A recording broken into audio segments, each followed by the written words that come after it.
जय श्री कृष्ण। आज मैं आपको हमारे जीवन में, आप सभी के जीवन में 3 चीज़ों का समन्वय बता रहा हूँ कि जो सत्य हो, प्रिय हो और हितकारक हो। हमारे सनातन धर्म के आधार पर अनेक अनेक अनमोल वचन हैं।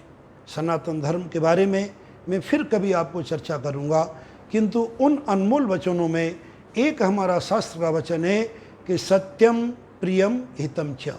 कहा गया है सत्यम ब्रियताम प्रिय ब्रियताम असत्यम अप्रियम न ब्रियताम। इसका अर्थ होता है कि तुम सत्य बोलो और प्रिय बोलो और हितकारक बोलो। इन तीनों चीज़ों का इतना गठबंधन है, इतना समन्वय है। इन तीनों चीज़ों में से अगर एक भी चीज़ को हम निकाल देते हैं तो ये समन्वय पूरा बिगड़ जाता है। जैसे एक छोटा बालक, उसको भूख लगी है, अपनी माँ से निवेदन करता है, माँ मुझे भूख लगी है, मुझे भोजन को दो। तो माँ अत्यंत प्रसन्न होकर के उसे भोजन देगी। वातावरण एकदम सुरम्य रहेगा, क्योंकि सत्य है कि उसे भूख लगी है। प्रिय है क्योंकि भोजन की वस्तु मांग रहा है, और प्रिय है क्योंकि वो अपनी माँ से प्रिय शब्दों में बात कर रहा है। अब देखिए, सत्य है, प्रिय है और भोजन हितकारक है, तो तीनों चीज़ों का समन्वय अति मधुर है। इसी प्रकार से हमारे जीवन के बहुत सी बिंदुओं को आप अपने एनालिसिस करोगे, अपने मन मस्तिष्क में सोचोगे, बोलने से पहले 4 बार देखोगे, सोचोगे।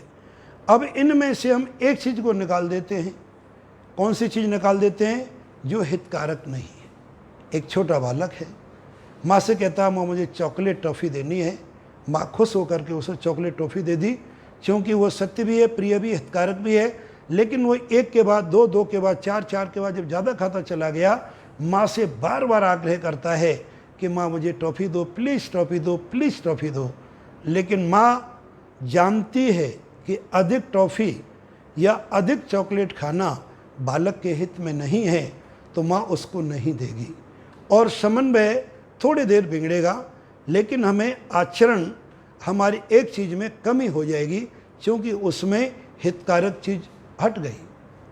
अब इसमें से हम एक तीसरी चीज़ और हटा देते हैं, जो कि सबसे ज़्यादा प्रिय है। एक उद्दंडी बालक आवेश में आकर के या किसी भी रूप में या संस्कारों के अभाव में कोई बालक कहता है मेरे बाप की लुगाई सुनती नहीं, मुझे भोजन दो, तो सत्य है कि उसे भूख लगी है, भोजन मांग रहा है, ये हितकारक है।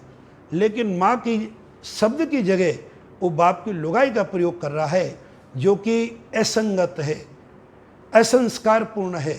तो अतः हमारी वाणी में हमें मधुरता और श्रेष्ठता का प्रभाव लाना चाहिए। यही हमारे जीवन का एक सखुद और सुखद श्रेष्ठ फल देने वाला है। हमारे शास्त्रों में कहा है कि तुलसी मीठे बचन सो सुख उपजय चहु और, वशीकरण एक मंत्र है तज दो वचन कठोर। ये कड़वा और सत्य शाश्वत है। अगर आपने कठोर वचनों का त्याग कर दिया, आपके जीवन में उससे ज़्यादा कोई सुखकारक चीज़ नहीं हो सकती। तो अतः आप सभी लोग अपने वाणी को बोलने से पहले एनालिसिस करो, तोलो, समझो और फिर बोलने की प्रयास करें, तो जीवन में आपको सुख ही सुख की वर्षा होगी। इसी ज्ञान की प्रवाह को आगे बढ़ाएं, सब लोगों में जीवन में सुख की आनंद बढ़ाएं। जय श्री कृष्ण।